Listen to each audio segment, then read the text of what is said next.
হরে কৃষ্ণ। রাধে রাধে।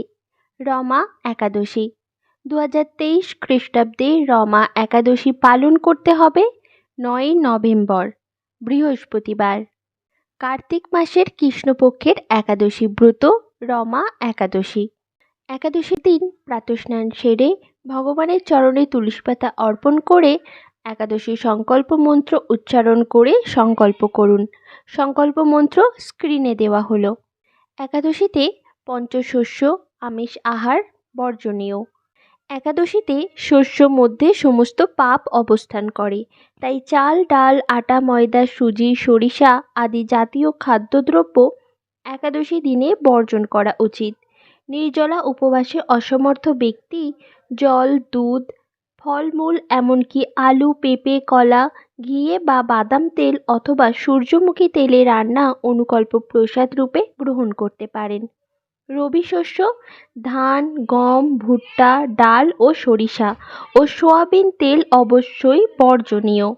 ভোরে শয্যা ত্যাগ করে শুচিশুদ্ধ হয়ে শ্রীহরির মঙ্গল আরতিতে অংশগ্রহণ করতে হয়। শ্রীহরির পাদপদ্মে প্রার্থনা করতে হয়, হে শ্রীকৃষ্ণ, আজ যেন এই মঙ্গলময়ী পবিত্র একাদশী সুন্দরভাবে পালন করতে পারি। আপনি আমাকে কৃপা করুন। একাদশীতে গায়ে তেল মাখা, সাবান মাখা, পরনিন্দা, পরচর্চা, মিথ্যা ভাষণ, ক্রোধ, দিবানিদ্রা, সাংসারিক আলাপাদি বর্জনীয়। এই দিন মন্দির মার্জন, শ্রীহরির পূজার্চনা, স্তব স্তুতি, গীতা ভাগবত পাঠ আলোচনায় বেশি করে সময় অতিবাহিত করতে হয়। এই তিথিতে গোবিন্দের লীলা স্মরণ এবং তার দিব্য নাম শ্রবণ করাই হচ্ছে সর্বোত্তম। শ্রীল প্রভুপাদ ভক্তদের একাদশীতে 25 মালা বা যথেষ্ট সময় পেলে আরও বেশি জপ করার নির্দেশ দিয়েছেন। একাদশীর দিন ক্ষৌর কর্মাদি নিষিদ্ধ। একাদশী ব্রত পালনে ধর্ম, অর্থ, কাম, মোক্ষ আদি বহু অনিত্য ফলের উল্লেখ শাস্ত্রে থাকলেও শ্রীহরি ভক্তি বা কৃষ্ণ প্রেম লাভই এই ব্রত পালনের মুখ্য উদ্দেশ্য। ভক্তগণ শ্রীহরির সন্তোষ বিধানের জন্যই এই ব্রত পালন করেন। পদ্মপুরাণ, ব্রহ্মবৈবর্ত পুরাণ, বরাহ পুরাণ, স্কন্ধ পুরাণ ও বৈষ্ণব স্মৃতিরাজ, শ্রীহরিভক্তি বিলাস আদি গ্রন্থে এই সকল কথা বর্ণিত আছে। এই দিন নির্দিষ্ট একাদশীর ব্রত মাহাত্ম্যটি পাঠ বা শ্রবণ করতে হয়। যেমন এই একাদশীটি রমা একাদশী, তাই এই একাদশীর দিন রমা একাদশী ব্রত মাহাত্ম্যটি পাঠ বা শ্রবণ করতে হবে। এইবার শ্রবণ করুন রমা একাদশী ব্রত মাহাত্ম্য। এক সময় যুধিষ্ঠির মহারাজ শ্রীকৃষ্ণকে বললেন, হে জনার্দন, কার্তিক মাসের কৃষ্ণপক্ষের একাদশীর নাম ও মাহাত্ম্য কৃপা করে আমায় বলুন। শ্রীকৃষ্ণ বললেন, হে রাজন, মহাপাপ দূরকারী সেই একাদশী রমা নামে বিখ্যাত। আমি এখন এর মাহাত্ম্য বর্ণনা করছি, আপনি তা মনোযোগ সহকারে শ্রবণ করুন। পুরাকালে মুচুকুন্দ নামে একজন সুপ্রসিদ্ধ রাজা ছিলেন। দেবরাজ ইন্দ্র, যম, বরুণ ও ধনপতি কুবেরের সাথে তার বন্ধুত্ব ছিল। ভক্ত শ্রেষ্ঠ বিভীষণের সাথেও তার অত্যন্ত সদ্ভাব ছিল। তিনি ছিলেন বিষ্ণু ভক্ত ও সত্য প্রতিজ্ঞ। এই রূপে তিনি ধর্ম অনুসারে রাজ্য শাসন করতেন। চন্দ্রভাগা নামে তার একটি কন্যা ছিল। চন্দ্রসেনের পুত্র শোভনের সাথে তার বিবাহ হয়েছিল। শোভন একসময় শ্বশুরবাড়িতে এসেছিল।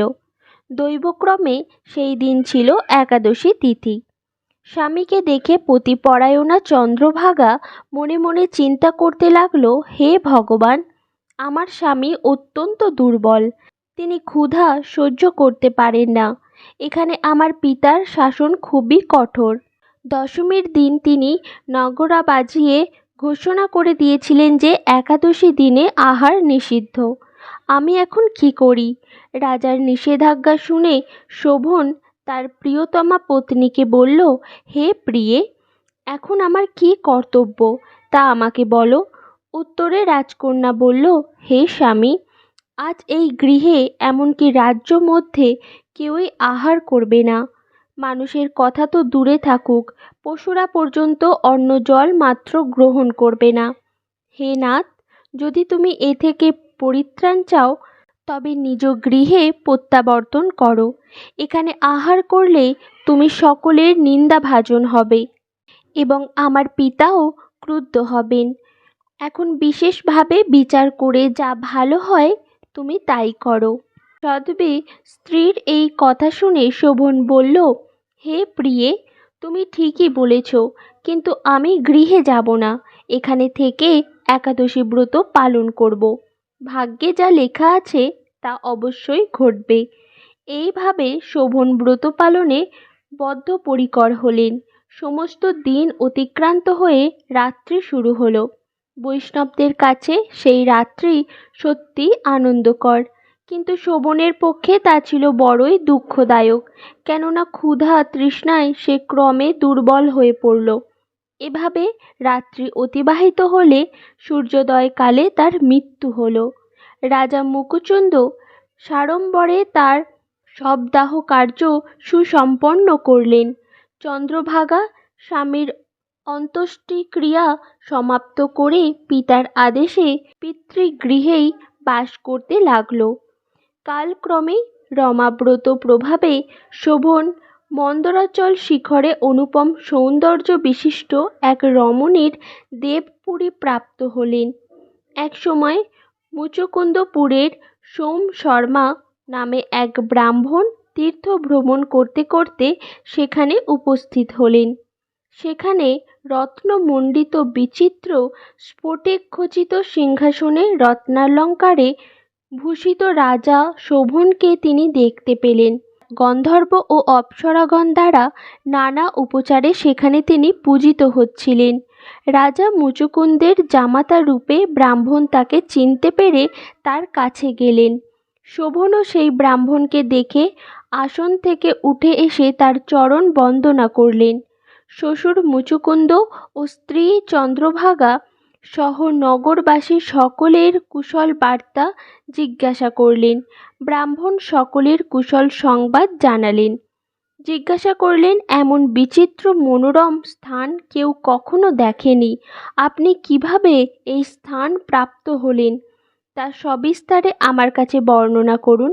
শোভন বললেন যে, কার্তিক মাসের কৃষ্ণপক্ষিয়া রমা একাদশী সর্বব্রতের মধ্যে শ্রেষ্ঠ। আমি তা শ্রদ্ধারহিতভাবে পালন করলেও তার আশ্চর্যজনক এই ফল লাভ করেছি। আপনি কৃপা করে চন্দ্রভাগাকে সমস্ত ঘটনা জানাবেন। সোমশর্মা মুচুকুন্দপুরে ফিরে এসে চন্দ্রভাগার কাছে সমস্ত ঘটনার কথা জানালেন। ব্রাহ্মণের কথা শুনে অত্যন্ত আনন্দিত চন্দ্রভাগা বললেন, হে ব্রাহ্মণ, আপনার কথা আমার কাছে স্বপ্ন বলে মনে হচ্ছে। তখন সোম শর্মা বললেন, হে পুত্রী, সেখানে তোমার স্বামীকে আমি স্বয়ং স্বচক্ষে দেখেছি। অগ্নিদেবের মতো দীপ্তিমান আর নগরও দর্শন করেছি, কিন্তু তার নগর স্থির নয়। তা যাতে স্থির হয় সেই মতো কোনো উপায় করো। এসব কথা শুনে চন্দ্রভাগা বললেন, তাকে দেখতে আমার একান্ত ইচ্ছা হচ্ছে। আমাকে এখনই তার কাছে নিয়ে চলুন। আমি ব্রত পালনের পূর্ণ প্রভাবে এই নগরকে স্থির করে দেব। তখন সোম শর্মা চন্দ্রভাগাকে নিয়ে মন্দার পর্বতে বামদেবের আশ্রমে উপনীত হলেন।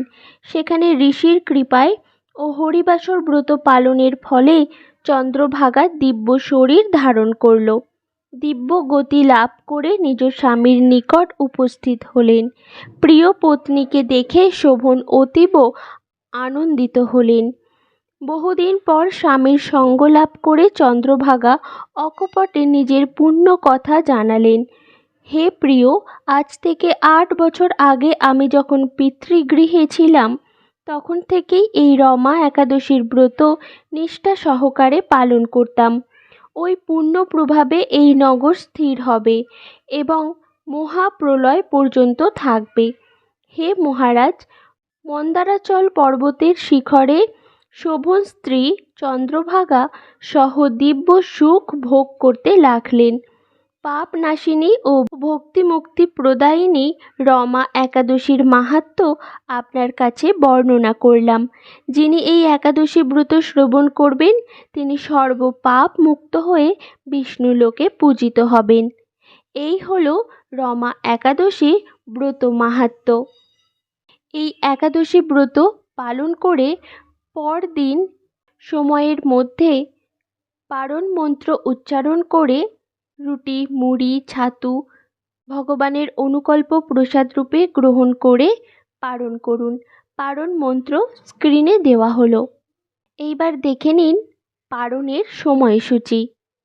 পশ্চিমবঙ্গ 5:52 থেকে 9:31, বাংলাদেশ 6:17 থেকে 9:45, দিল্লি 6:39 থেকে 10:16, মুম্বাই মহারাষ্ট্র 6:42 থেকে 10:29, পুনে 6:38 থেকে 10:24, নাগপুর 6:20 থেকে 10:05, চেন্নাই 6:05 থেকে 9:56, ভুবনেশ্বর ওড়িশা 5:52 থেকে 9:37, বিহার 6:01 থেকে 9:42, ঝাড়খণ্ড 5:59 থেকে 9:41, ছত্তিশগড় 6:09 থেকে 9:54, শিলং মেঘালয় 5:36 থেকে 9:16, গৌহাটি আসাম 5:37 থেকে 9:17, মণিপুর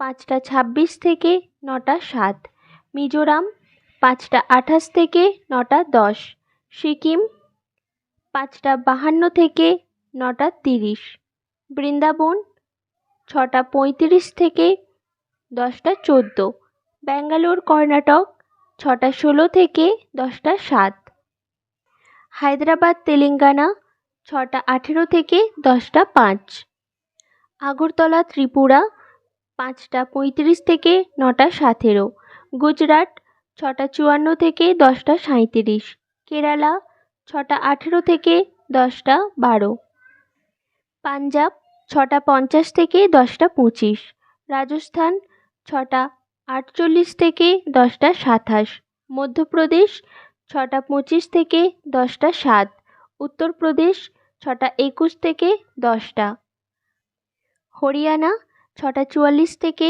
10:21, নাগাল্যান্ড 5:26 থেকে 9:05, বিশাখাপত্তনম অন্ধ্রপ্রদেশ 5:59 থেকে 9:47, গোয়া 6:33 থেকে 10:22, অরুণাচল প্রদেশ 5:28 থেকে 9:06, হিমাচল প্রদেশ 6:43 থেকে 10:17, উত্তরাখণ্ড 6:33 থেকে 10:09, জম্মু কাশ্মীর 6:54 থেকে 10:26, আন্দামান নিকোবর 5:14 থেকে 9:06।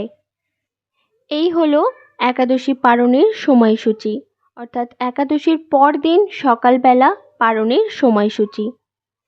ভক্তি ভরে একাদশী ব্রত পালন করুন। সকলে ভালো থাকুন, সুস্থ থাকুন। হরে কৃষ্ণ, রাধে রাধে।